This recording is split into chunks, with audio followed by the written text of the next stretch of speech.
Okay, people. So joining me today is Jessica Lauren Duquette. Doucet. It's French. Damn it. I thought I was like, yeah, I think I got this one. But no. Almost. Close enough. I've heard many variations. Well, Jesse, thank you very much for stopping by. I really appreciate that. It's my pleasure. So your short film was playing at Fantasia, It right? So was. Hellmark. Yeah. Hallmark satire. Yes, which I did not pick up on at first. Because when it opened up, I was like, oh yeah, this kind of feels, it's got a feel to it. And then I was like, oh, I kind of twigged and it's just like, okay, It okay. gets a bit more obvious, I think, as it goes on. But no, this was really interesting. And also it's interesting because like friend of the show, young Ed Douglas, he he was talking about doing this whole crazy eight stuff, and it was very curious to me. But Ed sometimes, he's busy and he's just can't always talk about things until it's finished.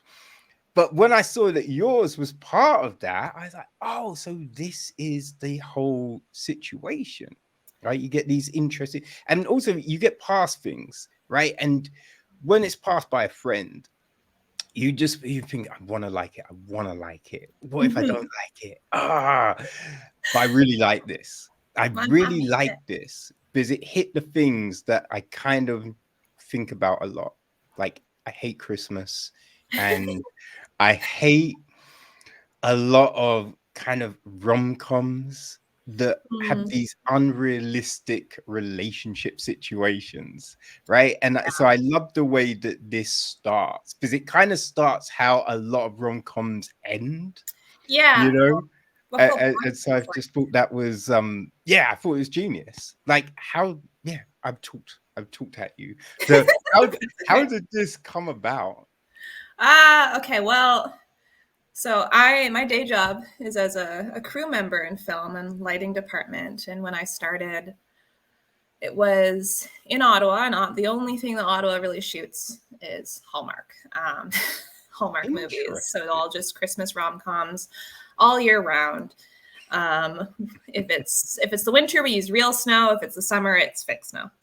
Um, and it was just like it's the same story over and over again. Hmm.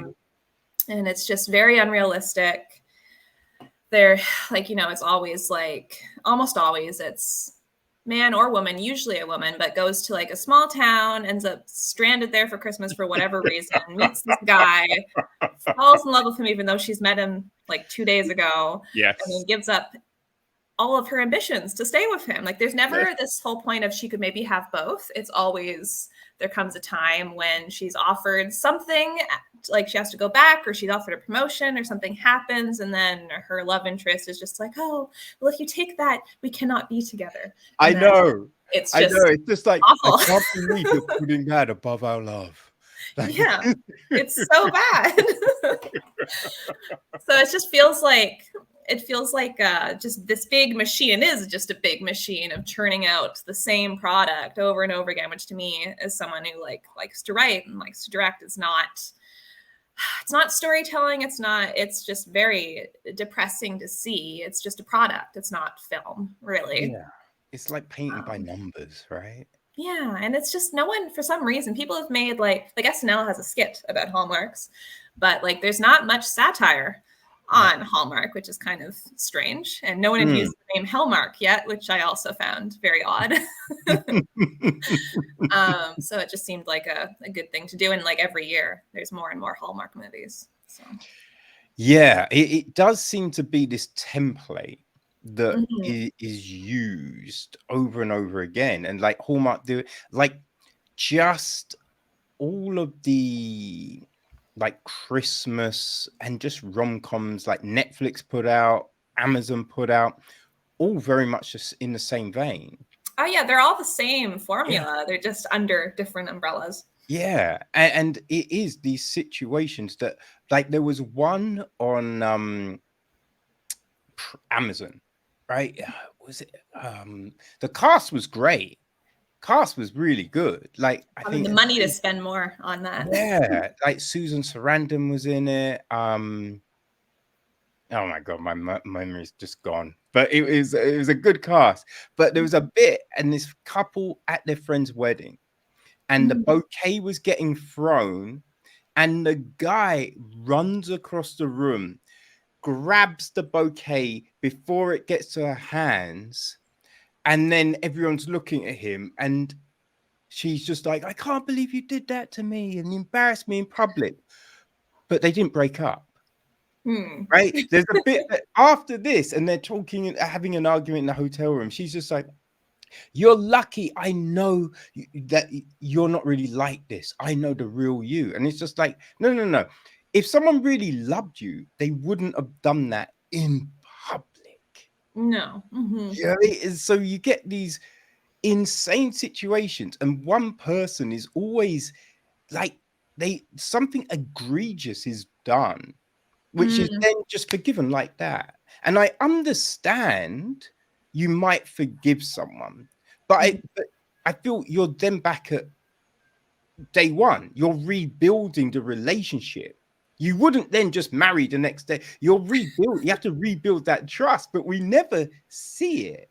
And as you say, it's always one person has to give up everything for someone. You never do both. You never have a happy medium. You never think, well, why don't we live in the middle?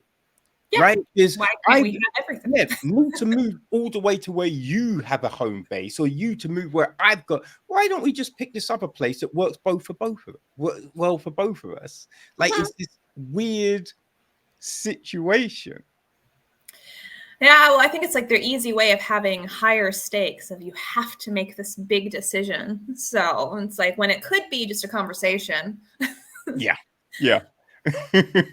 that is always a thing. Like, all these things could be resolved if they just talked. Yeah, but if only. Too simple. So you've been working on Hallmark stuff. And you're seeing this same old. So at what kind of point did the idea of Hellmark come to you? So that was a bit later, actually, because like I moved away from Ottawa to Vancouver to get away from working on those. So now I mostly work on TV shows. But I was gaffing in indie last summer, and there was I think that this post has been around a while, but there was a post on Twitter about an AI being fed 1,000 hours of Hallmark movies, which I think is definitely partly written by the guy who posted it. It's very comedic. It's very absurd. And a lot of the imagery of that just kind of stuck in my mind. And then I just moved to Vancouver, heard about Crazy Eights, and I was like, this seems like a good concept that they might like. So that's why I wrote it, because I've been talking about Hallmark satire of crew members while I worked on them for years, and yet it doesn't seem to be a thing that people had really done. So she's like taking it in a more horrifying route. So why not? Why not now? Yeah, that's interesting, isn't it? That no one, because like, we've done, there's like scary movies, they've satirized superhero movies, like all different things, but not really like the rom-com. Not really. Like, you'll see sketches on it. Like I mentioned the SNL sketch, but it's just like, it's not, I've not really seen anyone do like anything longer form, even like a short film or a movie. And even like, I think I did see one very small one of people just kind of mimicking Hallmark on YouTube. It was just like kind of a little skit, and it's more lighthearted. It's very much just like doing all the like Hallmark type dialogue in an incredibly wooden way to show like how silly it is, but not actually creating a narrative out of it, or just kind of asking any questions of what the whole formula says. Yeah. There's your film, like the interesting thing, like there's so many interesting things about it. As I said, like it kind of starts where a Hallmark film, a rom-com ends. Mm-hmm. And I just think, like, there's that thing that Madeline like looks at Jimmy and she's like, I mean, what now? He's like, we start the rest of our lives together. And it's just like, it's like, firstly, the what next seems like an insane question, because surely if you've met the person you love and you've been in this whole thing, you would know what's next. Yeah, And but then you it's just met like, them 2 and days then it's ago. just like, we'll live the rest of our lives. So it's just like there's these vague questions and responses that are just like, wait, what is happening here? Mm-hmm. And it seems that, throughout, like when people, are talking about, oh, what I used to do, and this in my past life, it feels like, these are the responses that you get in those movies, Yeah. and the scenarios, like, and he convinced me that for Christmas to live, the guy couldn't pronounce it, and you're just It's like, Saint wait, Nicolay? what? Oh man, it was great. Like, how long did it take to write? Not well, so like I went through several different rounds on writing it because like this was through that competition. So like the initial script, I usually write, especially shorts, I'll write in one night. I did about 3 drafts, I think. I think it was 3 drafts in the end of Hellmark. The first draft was a little more ambitious. Then I cut it down a bit because definitely did not foresee having the budget to do certain things. I had an exploding Christmas tree in the first draft, for instance. Unfortunate, but I didn't feel like that would be an optimal use of the 3 days I had to shoot it.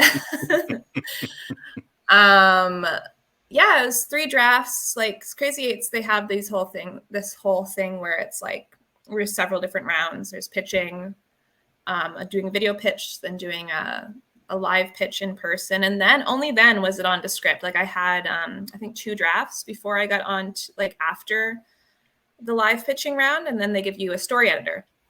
Right. My story editor didn't really have me change much, actually. She had me like make a little bit of the middle of the story a bit more clear, but that's about it. Okay, so all right, so before, you hadn't written anything before you saw the competition? Oh no, I wrote the first draft first. That took me about, like, I was thinking about it for about 3 weeks. Then I wrote it in a night because I felt in order to pitch the idea, I needed a script. I needed to know what the beginning, middle, and end of my story were.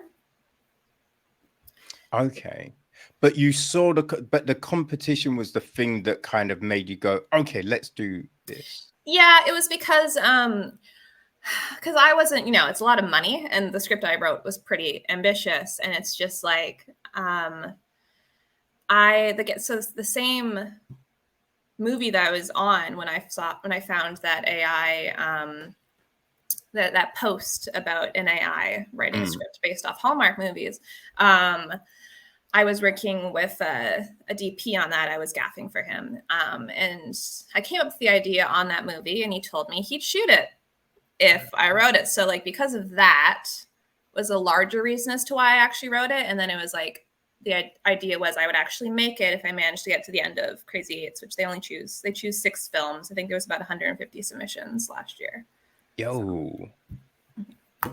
Yo, how does that feel? Good. You know what I mean? Like being in that mix with 150 cats and you're one of the chosen few. That's pretty friggin', that says a lot. That's, you know what I mean? And I imagine like just having that on the CV, like, because, people would know the idea of. So knowing that your film was selected. Well, it was really helpful because like Crazy Eights, like they did help in a lot of ways, largely because like their name is very well known around Vancouver. So the budget, like the film looks a lot more expensive than it actually was, just because we were able to get a lot of things for free or very inexpensive because people just they knew what Crazy Eights was, wanted to work on the film. Like it's all the films are shown at a gala event with a seating of like 1,600 people. So people like to be able to go see the work on the big screen, basically. Yeah. Oh, that's pretty cool. Okay, so yeah, you see this Crazy Eight thing, and so what is the whole gist of it? Of Crazy Eights? Yeah. So it's supposed to facilitate newer like directors and filmmakers to be able to get a short film out there that could be a calling card to be able to be able to further their career. And there's just like there's 3 different rounds that just allow you to get selected. It's basically they go through a video pitch, that's everyone's like, and that's everyone pitching just over video. And then those are narrowed down to 40 teams to pitch in person to a jury of 8 local filmmakers and industry professionals. And then they select, I think it was 12 selected from that who will go to the script stage, where you're given a story editor to help out, but basically they give you a month with that story editor to have a script to submit. So they don't even get to the script until that 3rd stage. And based off that, they choose 6 teams. And those 6 teams have to complete their film in 8 days. Like you're given a run-up of a month of prep, which does help quite a bit. But then production and post-production is 8 days. Production has to be 3 days, and it's all there. You can't choose when in those 8 days to do your production. It's like they're all over the same weekend, so it means there's 6 teams shooting that weekend. Can make it a little difficult to get crew, depending on how many other productions are shooting in town. And then you have 5 days to edit, which usually means like 2 days to picture a lot because you need to color, do post, sound, like your composition, everything. Just so it's a bit of a rush. Whew. Yeah, that's sounds a little daunting, you know? Like I know you've done a short before this, but working in film, you've acted in film. What part of the process at the beginning, before you went in and everything like that, seemed like it would be the biggest challenge to you? I don't know. I don't like pitching very much. So that to me was actually the biggest thing. I'm pretty confident in my script writing skills. So I was pretty sure if I could manage to get to script, I was pretty confident if I could manage to get to script that I might be able to get into the top 6. And I also felt like it was a very relevant topic for Vancouver, which also makes a lot of Hallmark movies. So it seemed like a good idea. But the pitching process, the video pitch was easy. The in-person pitch was a bit daunting, but it was a great experience. And then for production, it's just trying. It was, getting it's because it's all Crazy Eights requires it basically to be volunteer. So getting crew can be difficult. So I was mostly looking for people who are less experienced or people who it would look good on their resume because they don't have that much experience, which then makes it daunting because you have 3 days, and Crazy Eights only mostly picks the more ambitious scripts. They have to believe you can also pull them off, but they do choose more ambitious ideas. So it makes it difficult in 3 days, especially if you have a greener team. I was just worried we wouldn't be able to get all of it. And we didn't really, because there's actually some story elements that are missing from the final film. I think it mostly works, but there's things we had to cut on the day just because of time and because I refused to go over 12 hours for anyone. Yeah. Okay. So questions, right? Like, what is it about in-person pitching that you find kind of daunting? Well, it's just like in-person one-on-one pitching, easy. Too, like a more well, maybe not easy, depends on the person. If you're nervous about it because of who they are, for instance. But it's like to a panel that's more, it's more of a like a formal presentation type room where you just stand at the front of the room. It's just, I just don't like oral presentations. It's like back to school days doing an oral presentation. Just don't like it. I'm okay at it, but I stress about it the entire time. Right. Yeah. No, I can get, like, I don't like presenting, you know, I do it all the time. But the thing that I always is in the back of my mind is when you're doing in a big room to, you know, as you say, a panel, like, because I can't see very well. Like, there's, you know, it's just like, where should I be looking? Because like I can't even see the people on the panel. So it's just like, where am I going to be looking? Right? What are they going to be thinking? Because I ain't making eye contact with no one. Because I'm not sure where their eyes are. So you know what I mean? So it's always just like, what are they thinking as I'm sitting here, standing here, talking? You know, that's always the thing that's like, And it's hard too, just because like with a one-on-one or even like a two-on-one person discussion, you can actually engage a lot more. It's more of a conversation, even if you're pitching, because it's like generally there's a bit more of a back and forth. Whereas to a panel, it's not quite like that. You like, even if you can see them and make eye contact, you kind of have to pick and choose where you're looking because there's a lot of them. So it's just, it's not the most fun experience, but I'm happy I did it. And then with the, like thinking about the whole production and everything. So when you kind of know, right, this is the deal, right, that I've got this potentially this many days to kind of shoot and then edit and everything, do you kind of write backdoors into the script? So like when you're thinking of the story, thinking, okay, in an ideal world, this is what we shoot. But if we can't get everything, this is the important stuff. And this I can jettison. Yeah, more or less. Like I didn't so much as write backdoors in, as just kind of analyze it along with my script supervisor, who is a very good friend of mine. It was just kind of looking at on the day, what would be the more ambitious thing. Also is like the shot listing comes a lot into that, of seeing like which shots can be sacrificed, which ones are there just because it's a cool shot, but we don't necessarily need it for the story. What unfortunately we did miss are certain story beats because we were only able to get our stunt performers for one day, and that was for the two most complicated scenes. And so like both of those scenes ended up suffering. But like I think overall the story actually still says what we meant it to, and that's because like on the day we knew that the pieces we did get rid of, we thought the story would still work without them. It's just maybe not as effective or doesn't give all the detail, but it still works without them in it. Just having to kind of analyze what can be sacrificed. Right. I mean, as you know, someone on the outside looking in, I will say I thoroughly enjoyed the film. And it didn't feel like disjointed or anything like that. You know, like you understood what was going on. And for me anyway, like the thought of what was going on and the things that are getting touched here.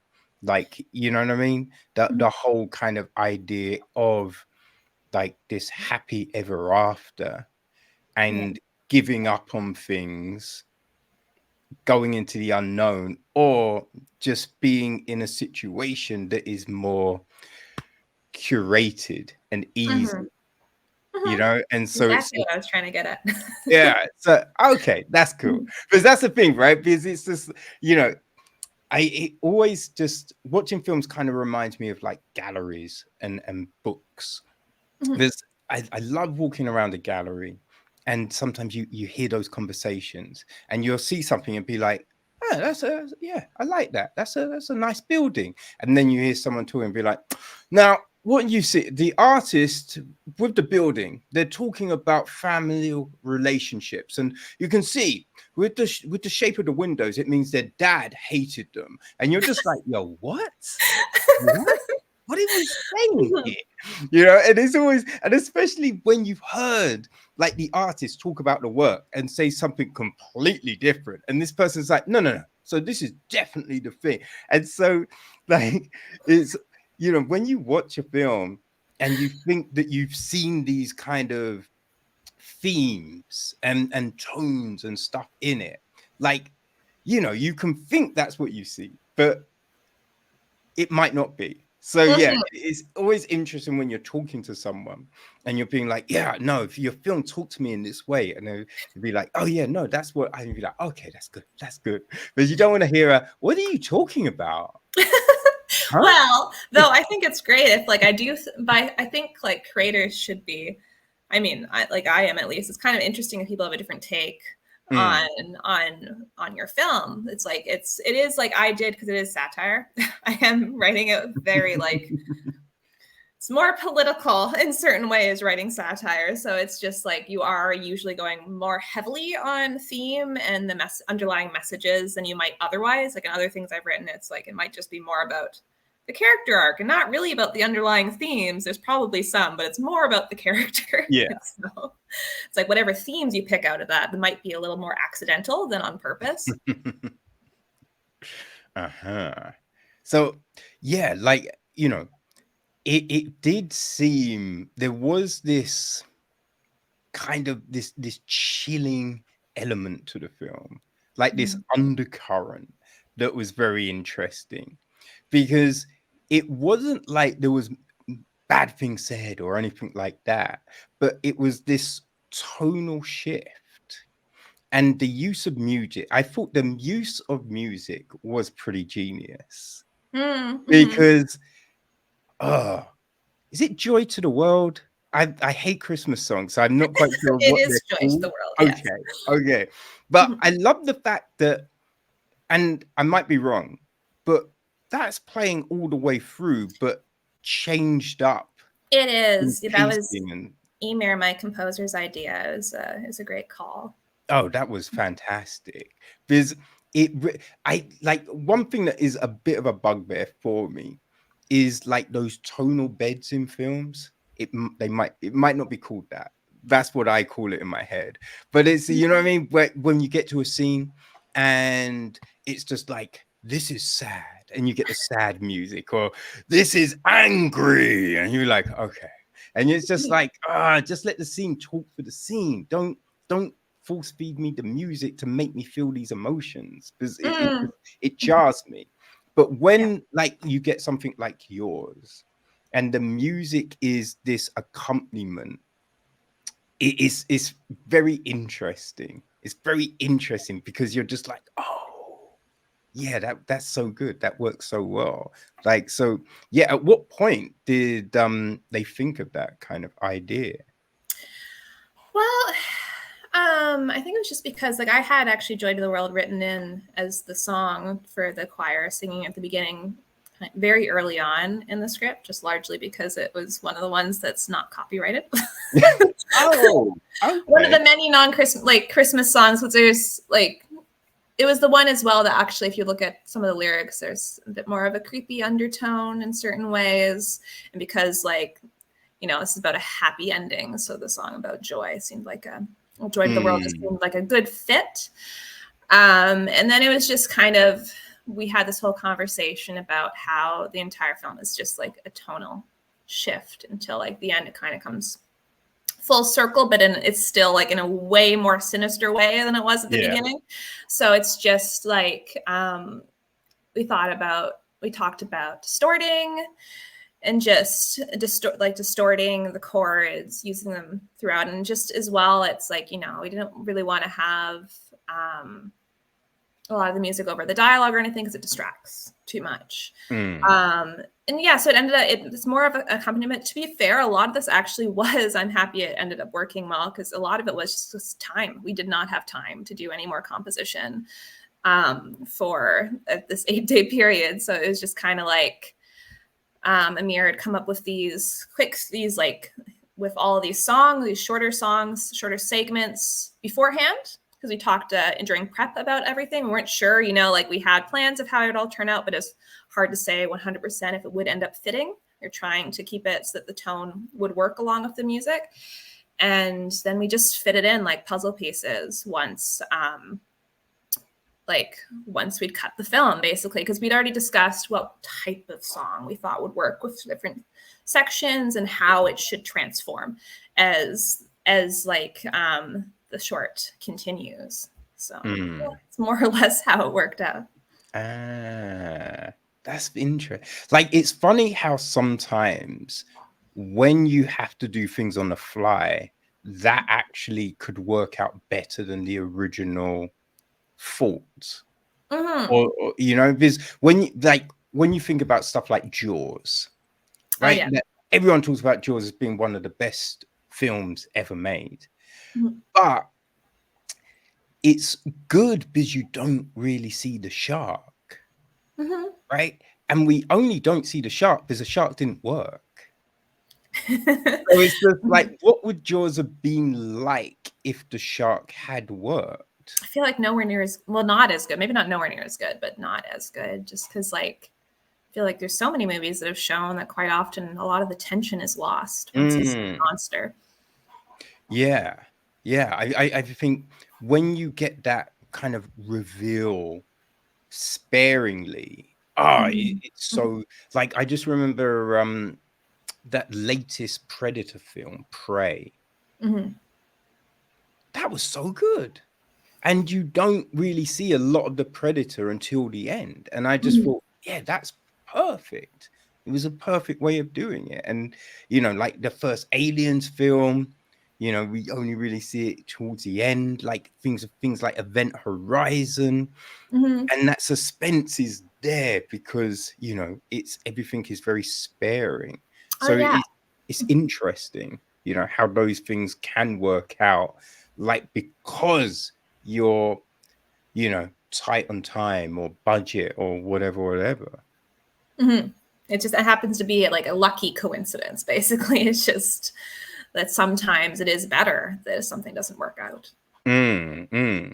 But how did you deal with the pressure of like trying to do this in this time, and like not quite having the time to film certain segments and all of it? Because I imagine however much you've prepared, you're gonna feel like a little stressed, a little bit pressured, like I need to get this done. So how did how did you kind of cope with that as a person and then as a leader on set?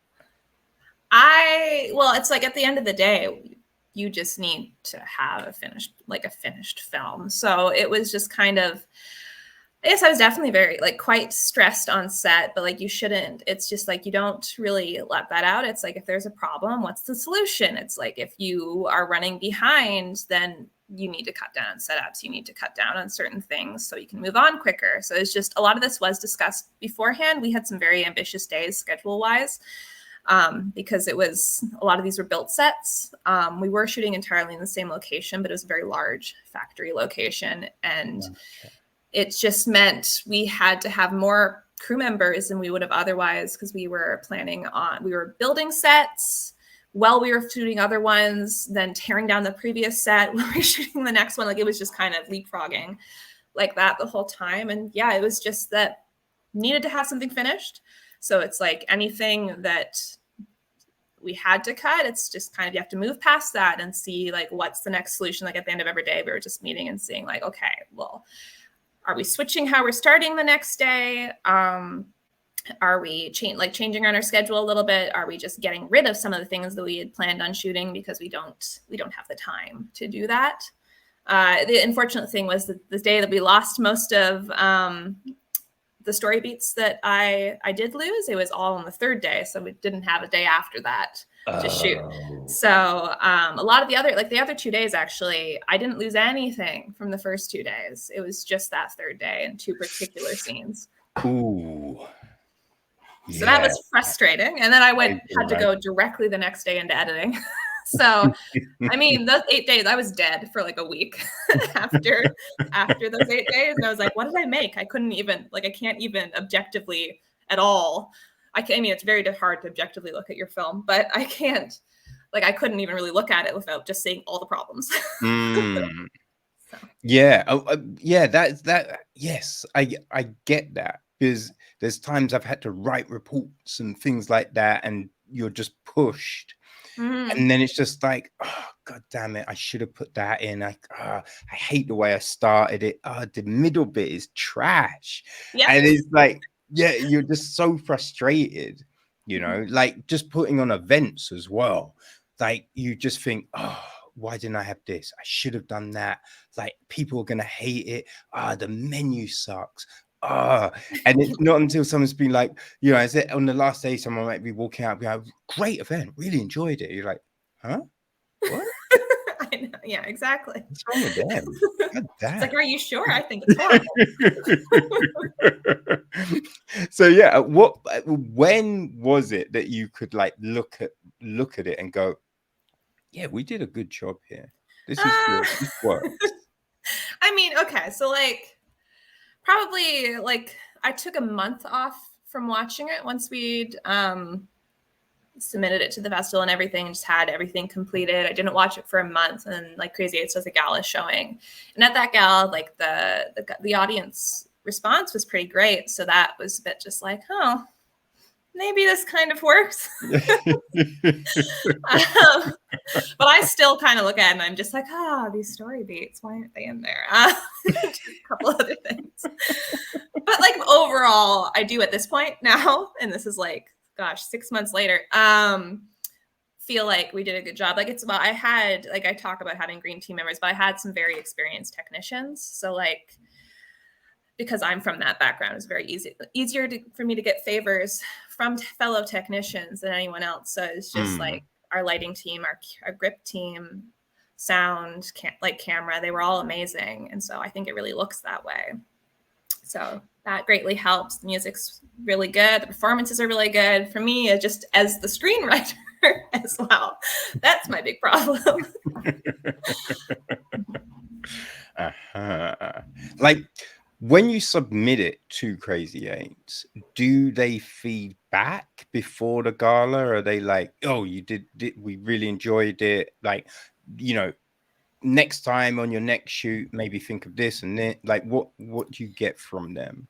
So they didn't give us feedback after we'd submitted, but they were giving us feedback during the editing process. So we had like 2 different Zoom meetings with them to watch like the rough cut and then the fine cut over Zoom to discuss it. So that was quite helpful. I know it was very helpful for my editor, who's like decently experienced, but still kind of more emerging. So yeah, it was good to get some feedback there to see if things were mostly working. Yeah, after the fact, not as much. It was for like Crazy Eights was mostly involved. They were involved a lot in prep. Like they actually were really involved in casting. They gave us a casting director, which was very helpful.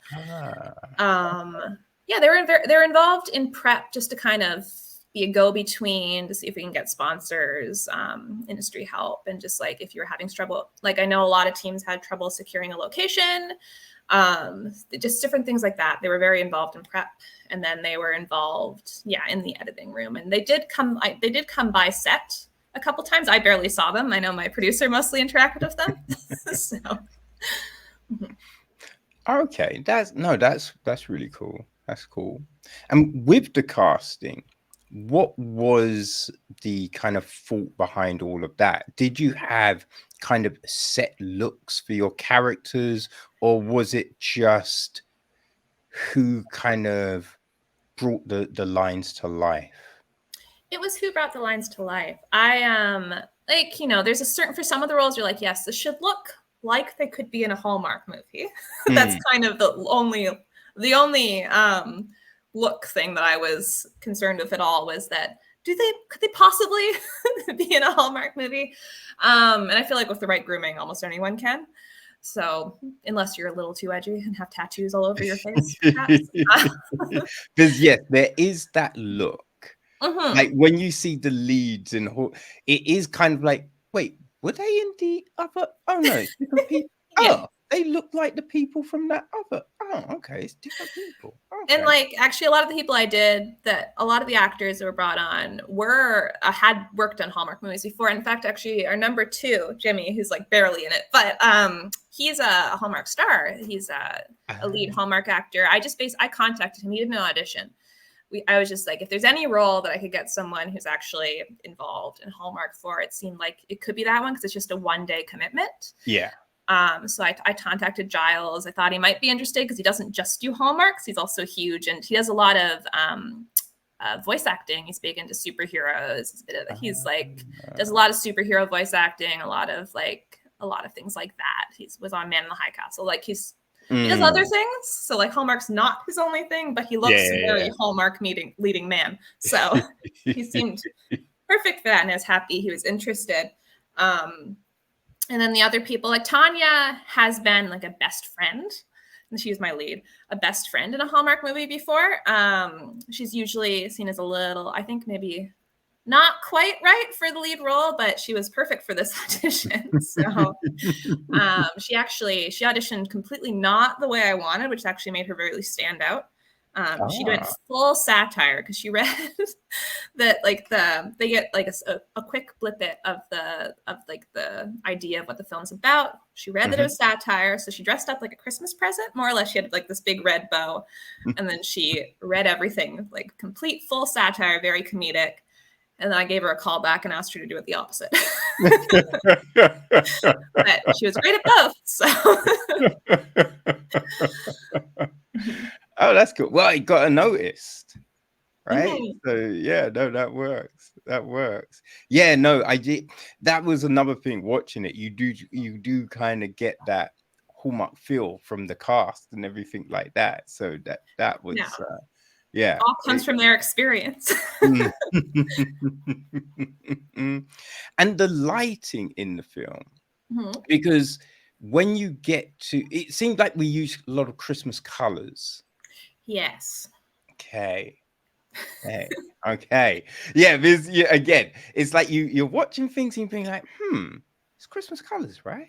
Like, is this a thing, or is it just me putting? Oh no, it was there. Okay. To be fair, like I had some very not what you'd expect, perhaps inspirations for this that weren't Hallmark. So like, and actually some of the coloring comes from that, but we did stick with it because it's Christmas colors. So like I had just recently, before I wrote Hallmark, kind of rewatched the whole Park Chan-wook trilogy, like Vengeance trilogy, and Sympathy for Mr. Vengeance in the factory scenes. We actually side by side did some of the coloring based off this. But it's like greenish tones to like the factory lighting. And then the scene where she finds Jimmy is like, I just wanted that to be as out of place as possible, like very sci-fi. So went complete opposite and did red, the pulsing light in the background, which is actually my gaffer David's wonderful idea. He just put it there, and then we went to that set. He's like, "Look, this is a great idea." So, it wasn't planned at all, except by David thinking it looked great, and it did. So it made it look very like alien. So a lot of it, we like kind of were looking at color palettes of like starting. I forced my DOP Gerald, who's never worked in a Hallmark movie. He didn't really watch one. He tried to watch one, and then skipped through it like couple frame by frame just to look at what the lighting looks like before shooting this. I forced him just for the first scene and the last scene to more or less, his lighting still looks pretty damn good though, but to more or less do Hallmark lighting.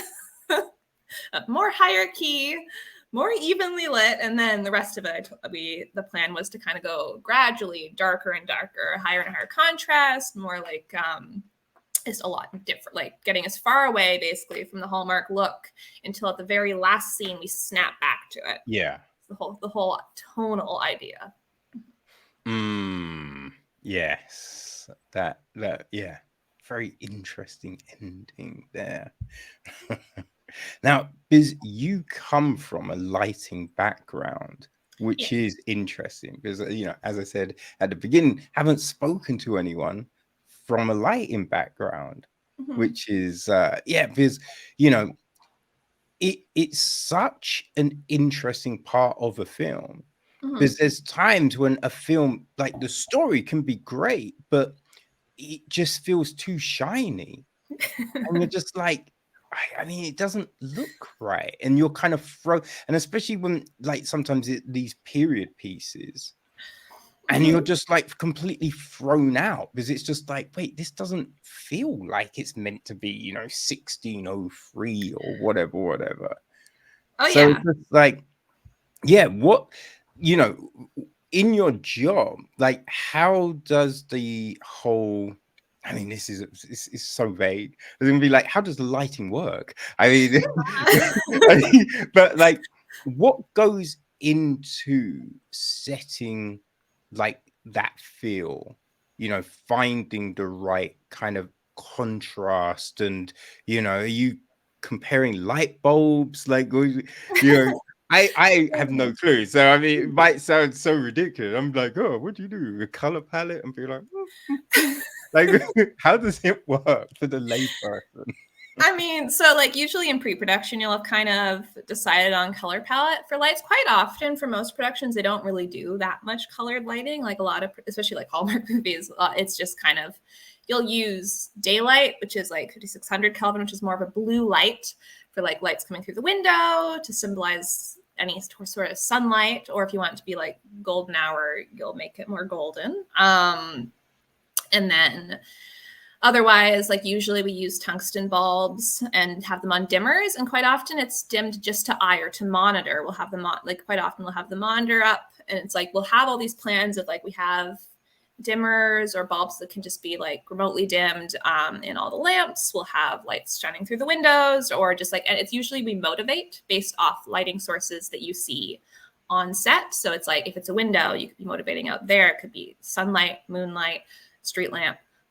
Whatever the tone is supposed to be, which is generally talked about in prep with the, well, kind of with the whole team, because like you also want to, it's like the director and the DP usually have the conversation first, but then like the production designer needs to know colors for like the colors of their rooms or whatever they're doing. It's like usually matches with the color palette, matches with makeup to make sure that like the makeup will work with certain like harsher lighting or softer lighting.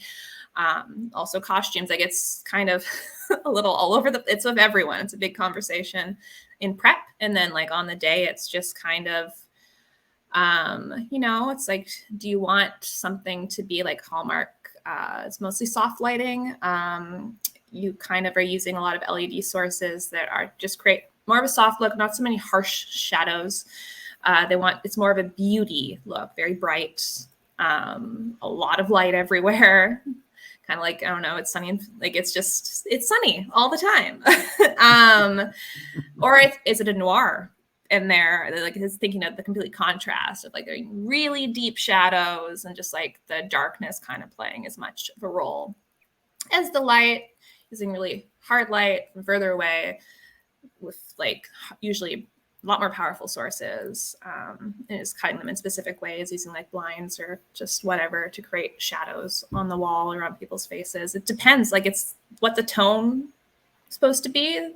For like the lighting department, quite often we're just kind of going with what the director of photography might just tell us more or less what the tone is and what type of look they want, or they might be a lot more involved and be going down to exactly what fixtures they want. Right. And where it depends on experience level, on like whether director of photography leans more towards camera or lighting. And yeah, it's just, and then at that point it's a lot of just manual labor.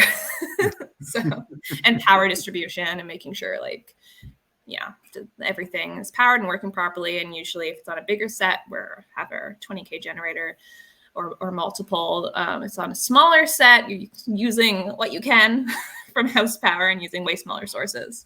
Just you have to be a bit more creative in that case. What does that do for the heat on the set? So if you're using, we don't use them as much anymore, but like so LED sources, which are a lot more sets are mostly using those now.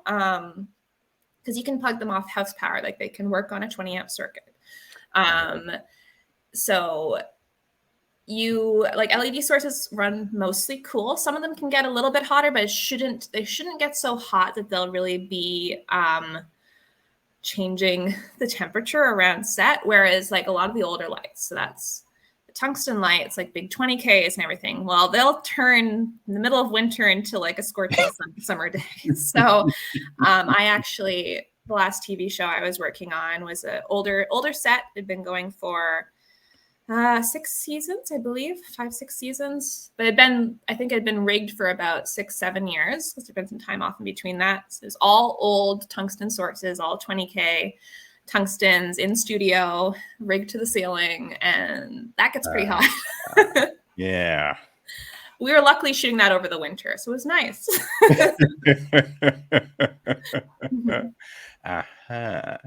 And have you lit a black and white feature?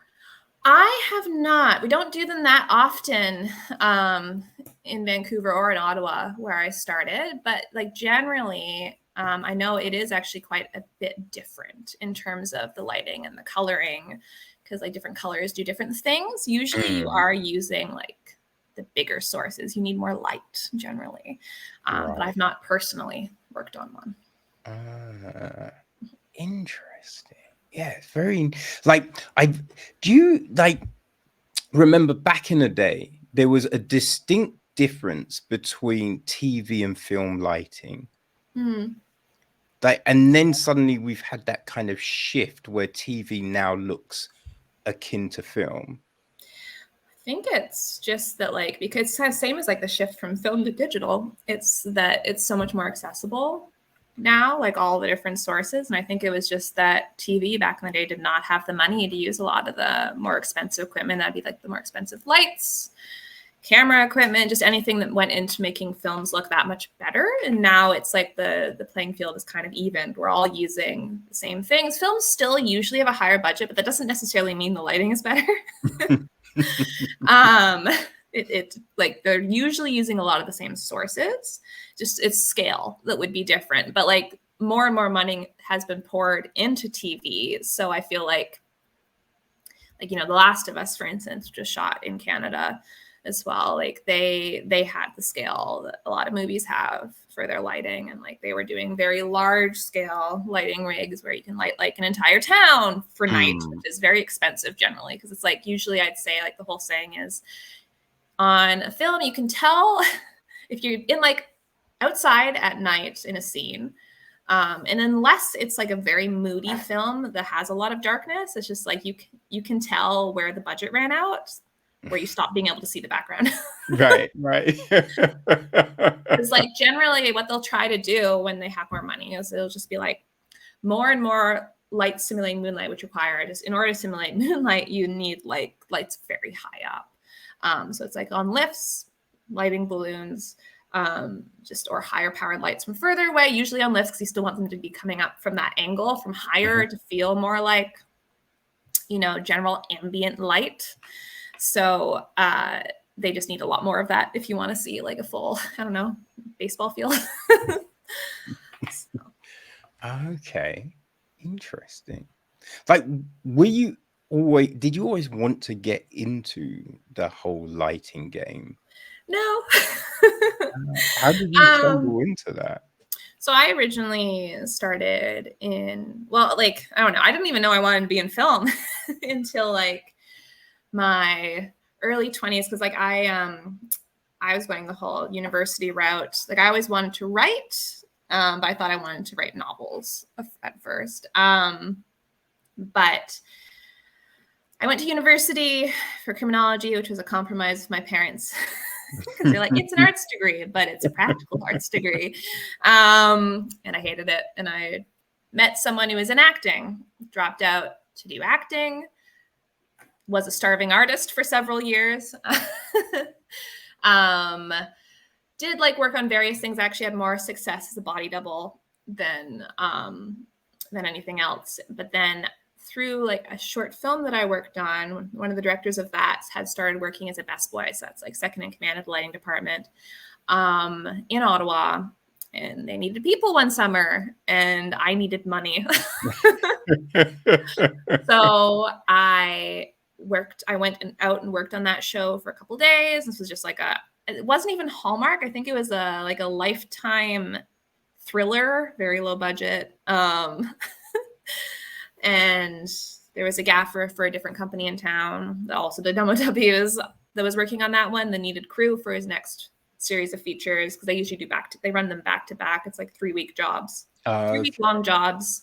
Sometimes like run all year, depending on how many the company has lined up. And I went and worked with that guy, and then was working constantly.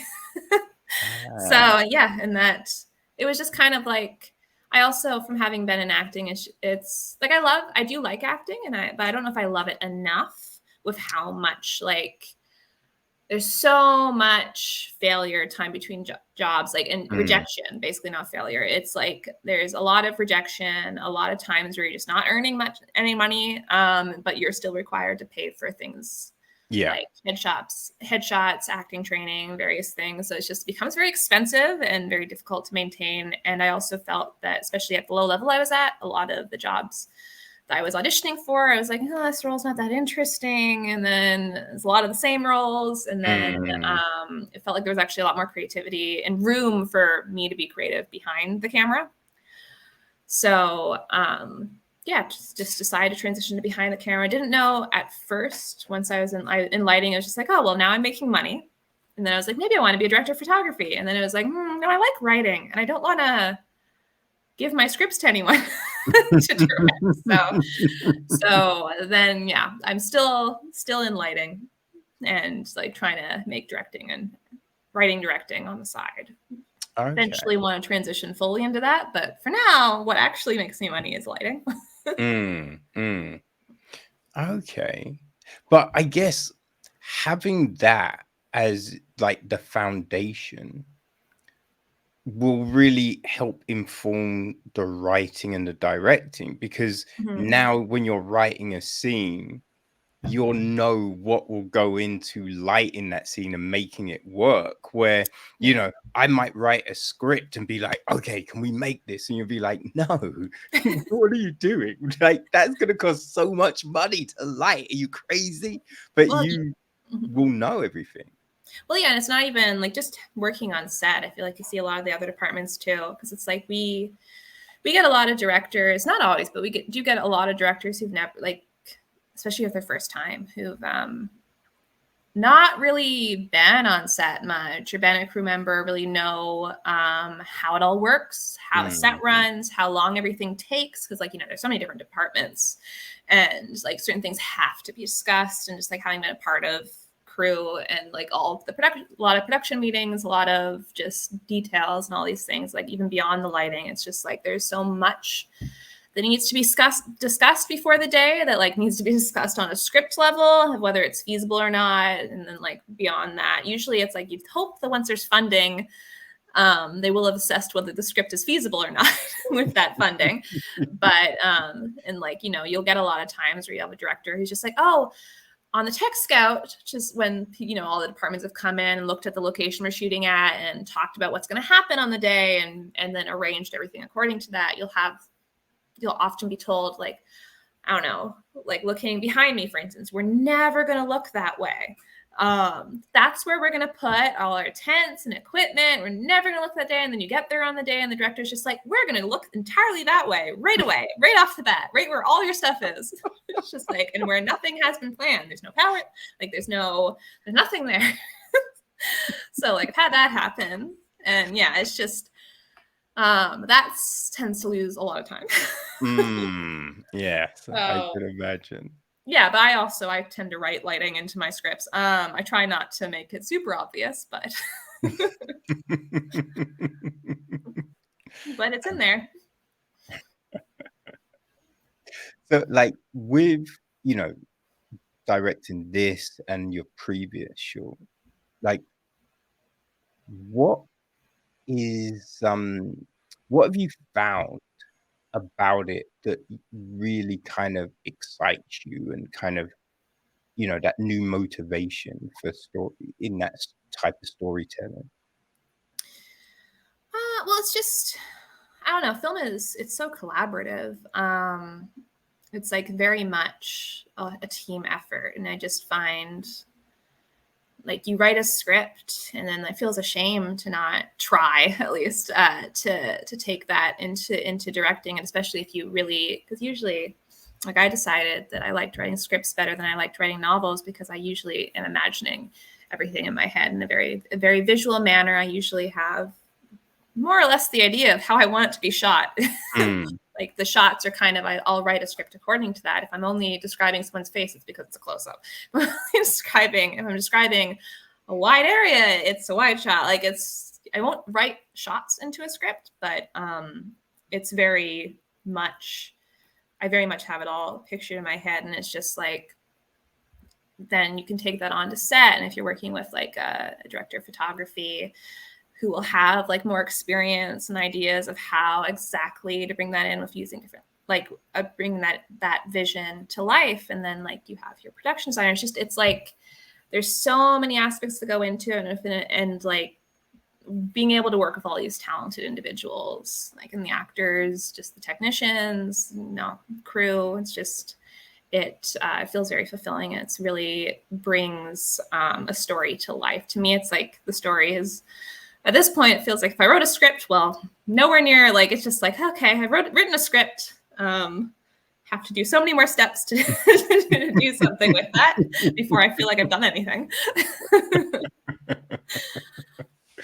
And because it is so collaborative, how do you kind of build that trust? Because this is the thing, you've spent this time writing something and you have a vision, but now you have to entrust it into people that you potentially don't know. So how do you kind of work around that? How do you like to try and, go for a meal? Like, is it telephone calls? What, like, how do you kind of you process that kind of aspect of things? I like to meet in person if I can. I find that a lot better than phone calls. I'll do but phone calls will work if people aren't available, especially when it's like low budget projects like Hellmark was. It's generally people are working around their schedules at other jobs, so it's easier sometimes to just talk over the phone. But I took a lot of people out to coffee. That's the main one. So shouldn't it have been eggnog?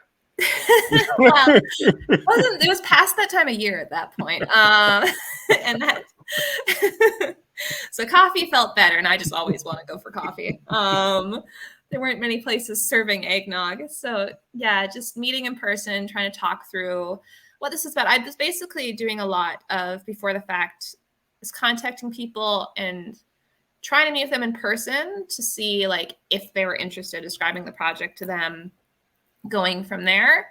That was for like a lot of the creative leads. I did that. I already had some people kind of on board from the beginning. So like, yeah, as I said, just my camera team were all people I'd worked with before. So, and my DOP was Gerald was on, was on kind of from the beginning. And so that was, I've worked with him as a gaffer, if for lighting for him before. So it's just like, that was very, very easy. It was, like, he's great to collaborate with. Very easy when we already had like a established communication level, basically, of knowing what we meant when we were talking, because sometimes you have to repeat a certain things many times in many different ways to get it across.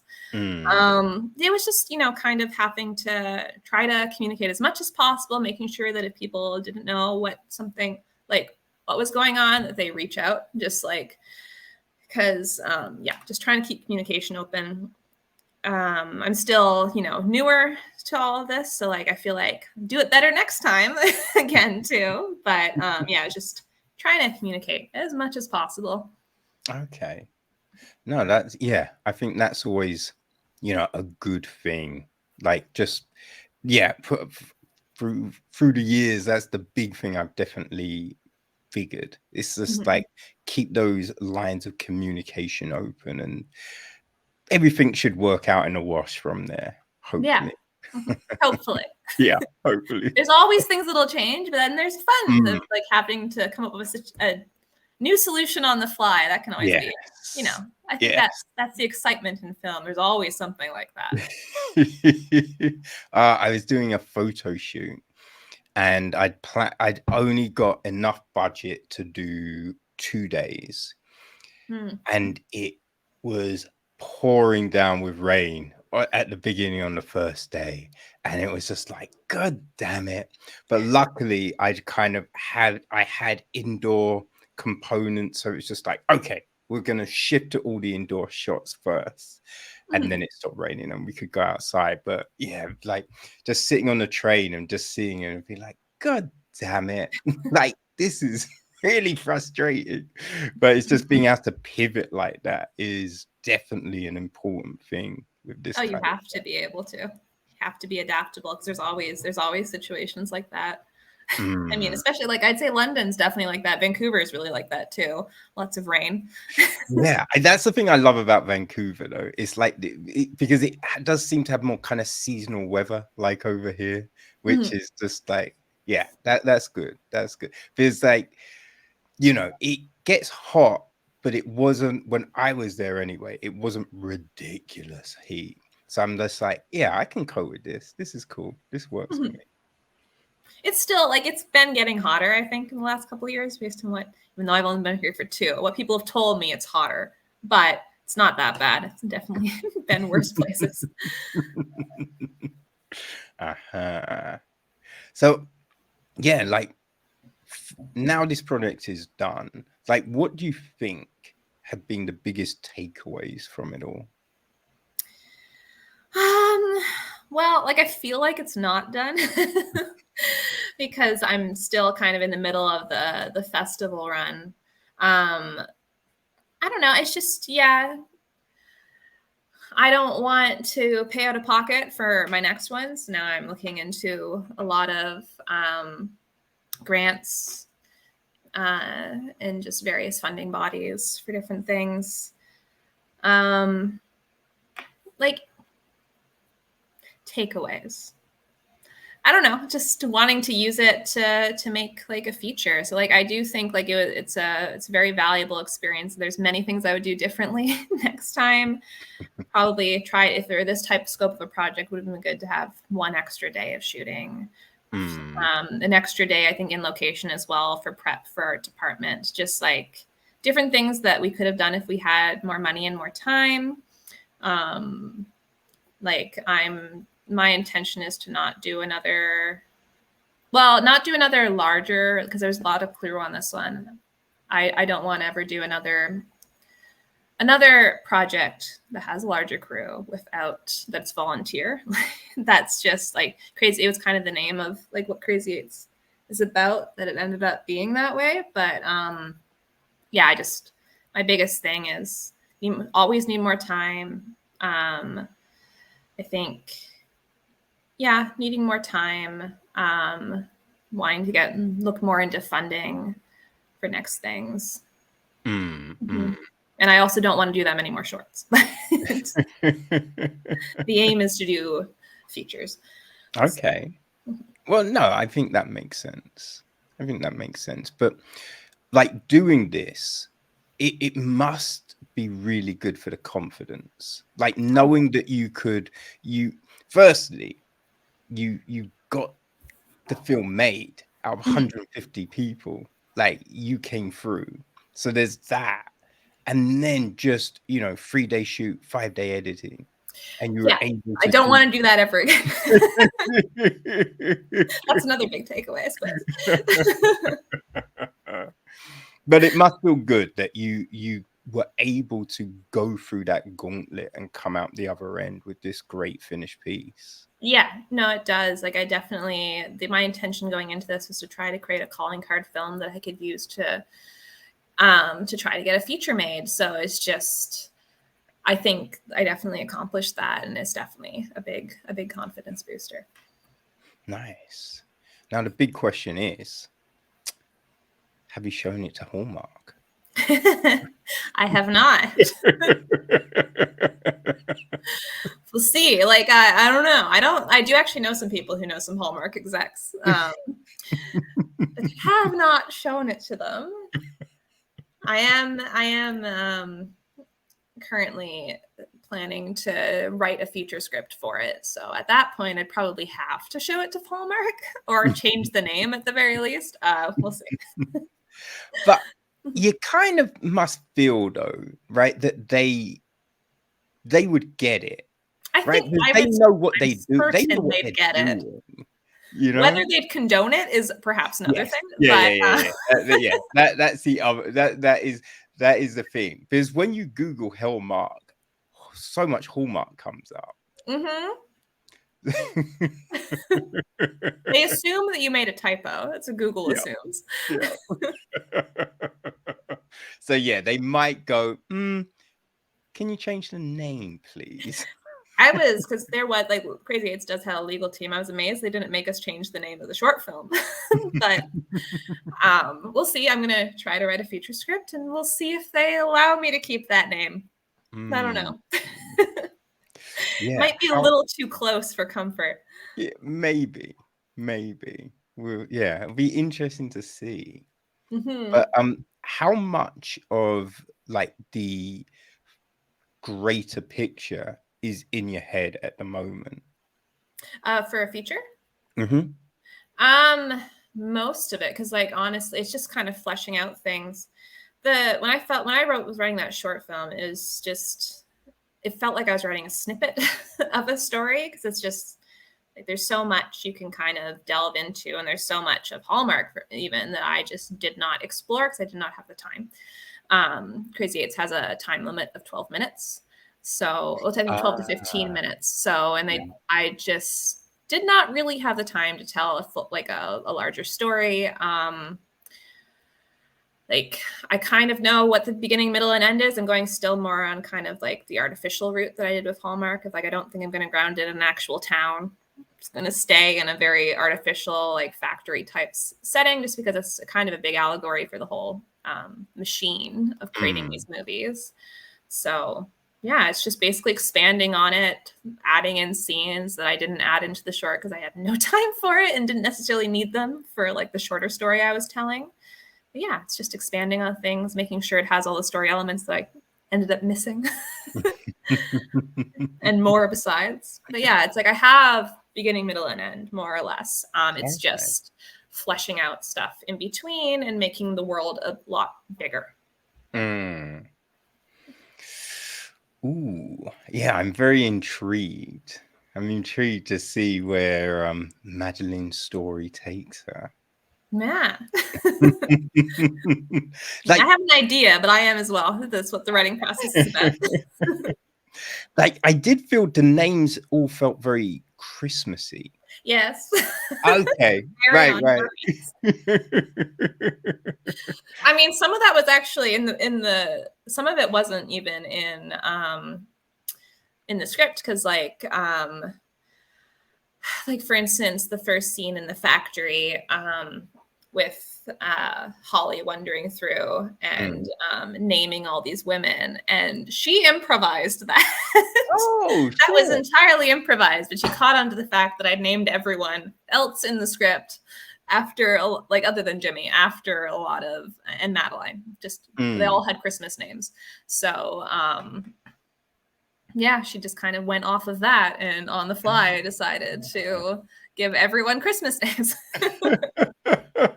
It worked very well, so we kept it. Yeah, no, that was very interesting.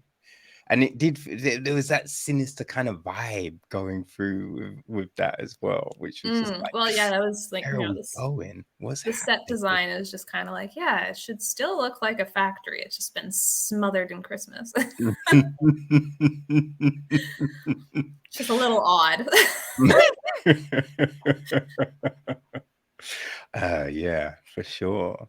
Like, do you have any like other ideas floating around the dome for movies? Yeah, like other movies that you'd like to make. And yeah, I have a completed script, actually, a feature film script, which is one of the big reasons why I wrote Hellmark, was to get a calling card for that. But and that one is called Teach Me About Dying. It's co-written with a friend of mine, intended also to be co-directed, and it's a ghost story. it's comedy horror as well. It's like kind of a similar tone. And it's basically the story of out of work animator who moves into a new apartment to find it already occupied by an over friendly ghost who wants to be his new best friend, who's also hiding a few things about this apartment and like his past and just the malevolent presence that also lives in there. So it's just it's another story that kind of changes genre as it goes on. Very much starts more like drama or maybe like dramedy, goes more into comedy with elements of horror, and then ends up kind of straight up horror with elements of comedy. Yeah, it's about kind of the small steps that you can take towards trying to get out of depression through friendship. So it's a very contained story because to kind of just showcase the character's depression of like he never leaves that apartment.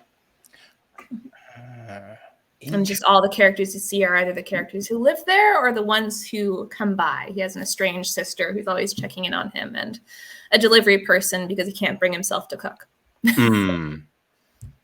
Interesting. Yeah, I'd like to see that. I'm hoping I can get it made. We'll see. Need to get money. Feature films require a little bit more than a short. Yeah. I can definitely imagine. But I think like going through this whole process, you must have made a lot of different contacts and connections and yeah, definitely. And I hope that I'll be able to pull on some of them. It's just so hard because it's like you just kind of you make these contacts and connections, you have to maintain them and then kind of see from there where they'll go. Because like a lot of people, in order to like get things off the ground, you at this point with like, you know, with how much media is out there, you need kind of to create like a whole professional pitch deck. You should already have, if you can, some actors attached because that brings in that makes investors feel like it's more likely to make money if there's already a following. So it's a lot of work before you can even really see about applying to a lot of grants and things. So we have some ideas. We're working on it. We'll see. Okay. Now, like, you're writing scripts, you're lighting scenes and all of this kind of thing, but how do you like to just chill and relax? Yeah. Do a lot of reading. I don't know. I just genre? Mostly fantasy. Fantasy and science fiction tend to be the majority of what I read. I was wondering if it was Mills and Boone. No. Not just I feel like I should actually maybe write something fantasy, but I tend to just not. But yeah, and I don't know. I like to go out walks. I visit a lot of coffee shops because I really like coffee. Yeah. How do you watch take movies? It's bad. I write movies, work on movies, and watch them as well. Okay. So yeah, how do you take your coffee, and what type of movies do you enjoy watching? So I usually order a flat white, so like coffee with not as much milk as like a cappuccino or a latte, but just a bit more. Because I find lattes and cappuccinos too milk heavy. And then what's the other question? Like, what type of films do you enjoy watching? I don't know. I enjoy all types. I do really like psychological thrillers. I really love action movies. I grew up watching action movies. They're kind of they're like, if you try to describe something as something you watch for comfort, for me, that's an action movie. I can watch them anytime. Like, what were some of the ones that you enjoyed watching as a Die Hard series. Okay. Die Hard series. A lot of Jason Statham's action movies, a lot of the Jackie Chan movies, just, I don't know, lots of action movies. Oh dear. Yeah. I just, like things like Commando, Total Recall, I just remember watching those as a kid. And you're always thinking, because I just remember there's that bit in Commando where he's in in the middle of the lawn, there's just masses of militia in front of him. None of them can shoot for shit. Of It's course just like not. they've all got automatic guns, but he's like hitting people, bam, bam, bam, bam, and they're automatic. Not a scratch. No, he has plot armor. Yeah, he can't possibly be shot down. It's like stormtroopers in Star Wars. They can't shoot at all. It's very fun to watch. I mean, there's a comfort in that. You're just like, well, most likely the hero will not die. But then it's always fun when they do. Not many movies to do that. Yes. Yeah. When the the hero bites it, you're like, oh, damn. It's very unusual. What did you think of the recent John Wick? I loved the recent John Wick. And speaking of characters dying, like I thought, well, it helps that they have Donnie Yen, and he did an amazing job. The John Wick 4 was great, which I wasn't sure it would be, because I found the third one really, really dragged. But the fourth one had a very tight, for the most part, story. Some really great characters, and like new characters and old characters in it. And it felt very fun to watch from start to finish. Yeah. I enjoy, like, there's I think you're able to kind of go, obviously you're not really going to get up after getting run over multiple times, because you've done it and it hurts, right? And then it's this, the bit where he falls down all the stairs multiple times. And that hurts as well. I have done that, and it was not fun. No, but he's not human. He's a movie character. It's fine. He can just do that over and over again. It's very fun to watch. Yes. Yeah. No, I did it. I'm looking forward to see what they do with Ballerina and the Continental, seeing how those kind of work. Yeah, I'm curious. Like, it's always the stunt work in John Wick is incredible, and I'm very excited to see where they go with that, because they're kind of basing it more off of the Hong Kong martial arts movies, where you just really see a lot of the action instead of cutting away from it or doing cuts. So it's just happy to be seeing a lot more Western movies doing that, and I'm just hoping they really keep that up for these two movies, because I think they've kind of built a franchise based off that style of stunts. So it's always it's always a spectacle to watch. I'm just hoping the stories will be as good. I mean, the great thing about John Wick 4 was I've discovered I could be an assassin. I thought my eyesight would get in the way of it, but now I know, hey, I can still do that. So it's just like awesome. Yeah. Yes, you can, if you're like Donnie Yen. It's probably a little bit of an outlier. He did an amazing job with that. Like, I thought just everything around his character not being able to see, and how they did a really good job of building on to how he was still able to be an amazing assassin, with like using the doorbell like alarms, and just all these various tricks. That was great. It was so good. Some amazing physical acting. Yeah, how he became blind. Oh, Jesus Christ.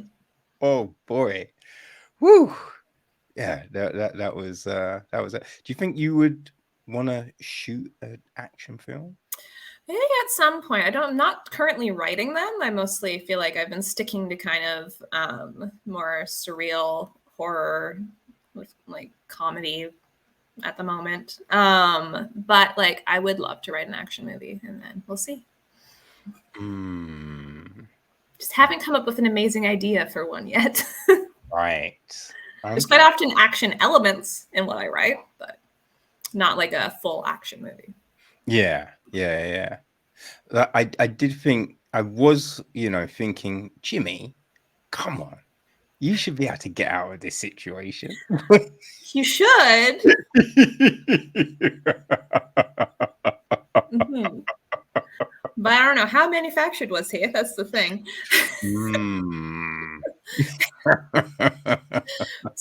Going a little bit off, a friend of mine was calling them, what was it exactly? I think it's just like, it's like, you know, they're very wooden, a lot of the Hallmark, especially the male protagonists. So it's just like the love interests in general are usually just the same character with slightly different faces. So yeah, not a lot of depth. No, so it's like, could just be like, they all clones? Same person recycled over and over again, not real. Like, who knows? You go a lot with that. I lean a bit more towards a surreal or like manufactured idea. So yeah, Jimmy had a personality until he didn't. Until he was turned off. Yes. Now, one thing actually, just thinking about, when you're writing kind of a story that's dealing with relationships and, you know, just like these emotional beats, do you kind of take things from personal experience, things you've seen? Like, how do you kind of drill down into that kind of stuff? A blend of like personal experience, things I've seen, things like my friends have been through, things I've seen, movies, books, just on the side of the road. I don't know, listening in a coffee shop, people watching, who knows? Just, yeah, a blend definitely of a lot of different things. And so like all kind of from like generally experiences, you know, or just like what if scenarios. You know, like what would this character, because if you've built a character, it's easier to know how they might interact with the people around them and what problems or solutions might arise to different things. So That's cool. I usually try to, if I know who the character is, it's way easier to write them. Okay, so when you're writing a character, how much are they fleshed out in the respect of, you know, like height, hair color, race, gender, that kind of thing? In those, quite often not very fleshed out. At least I don't. My co-writer for my other feature, it's interesting writing of him because he'll have very specific pictures in his head, and I'm just like, this could be any race. Could even be a different gender, unless it's a very gender specific story. Then it's like I'm quite often, generally, I feel like it's like very down to who the actor and who it's just the energy is what I'm writing. It's like the personality traits, what they've been through, and whoever that could apply to, it could work. It's just like each actor will bring something slightly different to it. So it's like I like to leave it as open as I can. Yeah, just, I don't know. Like sometimes you might be like wanting someone to maybe be a little bit more on the tall side, but like, you know, movie magic can also change that around. So use Apple boxes. They can stand on Apple boxes. Tom all these years. Yeah. Yeah, I think I might be wrong, but I swear I recall reading somewhere that Ripley at the beginning was a guy. Yeah, I think so. Well, even like, so pulling out to a more recent movie, Everything Everywhere All at Once was written for a man. Oh. The main character before Michelle got offered it. I didn't know that. Yeah, so at least I believe I read that. Yes. now I'm second guessing myself. I'm pretty certain I read that. There's been several roles in history because it's like it definitely, you know, certain things, like we're all just kind of human. There are things that are a bit more unique to like different genders or like sexualities experiences, but a lot of things you can just kind of cast a fairly wide net for, in my opinion. Yeah. And then unless like I do think it, and I do kind of agree with the whole thing of like trying to get people who represent certain things. So like if you've written a role that is very specific, so like I do, for instance, have in the feature script I have completed, we have like a non-binary, like very androgynous role. And originally we kind of wrote that to be like, this could be either, but I think now it's like, maybe maybe we should actually try to cast someone who's non-binary and keep it non-binary. Different things like that, like trying to cast a trans actor to play like a trans character, for instance. But if it's not very important to the story, then it's could be whoever. It's like kind of, I usually write with like certain body language, like generally like you think of a certain vibe this character brings off, and it's just like if the actor brings that in their performance, and they're a good fit. Yeah, no, I think that's like, I think that's always important. And it's an interesting thing because for years we were kind of told that only a certain type of person can be a lead and can play these sorts of roles. And then we see films that completely go in a different direction and are fantastic. And it's just like, wait, what? Like anyone can be a lead role. and it works. And you're just like, God damn it, you know? So yeah, it's definitely interesting. And I think it's good to keep things open because anyone can essentially do certain things, but we only use the same old people to do the same old thing. And it's just like, it'd be nice to see different people, different voices. And it's quite often, even too, if you're thinking of familiar faces, quite often they're just cast in the same type of roles where it's just like, I don't know, they're an actor. They can probably do something else. Yeah. Yeah. So it's just like getting a lot of different people the opportunity to play something that they wouldn't necessarily have been offered in the past. Because it's just like, I feel like, it's, you know, there's a lot of room for people to play different things, unless like it is a very specific voice that you need to tell a specific story. Yes. And I kind of feel that about like voiceover work as well. Mm-hmm. Because I think sometimes you have these films and they've got big stars in, but they're not really acting. You know what I mean? And so it's just big name star as a fish, right? Big name star as a lion. And it's just like being themselves. Yeah. And it's just like, wait, what? Like anyone could have been, like you could have given that opportunity to someone else. Like as long as they read the lines well and bring this thing to it, give it to anyone. Because we're not seeing a person. It's an animation. It's a CG construct. So it could be anyone. As long as they bring a gravitas to the voice, let's go with that, you know? Yeah, I don't know. It's interesting with voice work as to why they might hire big names, and it's like, why? It doesn't matter. I don't think many of the people who are looking at the trailers for these movies planning to go see them are caring as much about who's voicing them as they might care in a live action movie, just because it's more about what the story is. And does it seem like a fun movie to watch? Which, if you had a different actor who might be like not as well known, just doing like their best voice to bring like this lion to life, that would definitely work just as well, if not better, perhaps better, because you're quite a few times, if they're putting a name in it, they want you to know that it's this person, so they just sound like themselves. Which is just, I just remember it wasn't animated, but like the first Suicide Squad, and Will Smith was, I think, Death Strike, and the character never takes his mask off, but because they paid Will Smith all this money to be in the film, has to take the mask off all the time. And it's just like, wait, what was the point then? Like, you know, like have the cat be a different character. Why give someone a character who doesn't take a mask off, but you're having them take the mask? Like, it's just these weird, bizarre choices sometimes. Casting. Yeah, it's odd. I do sadly have to go soon. Boom. Yes. Okay. Okay. I apologize. No. It's been a lot of fun.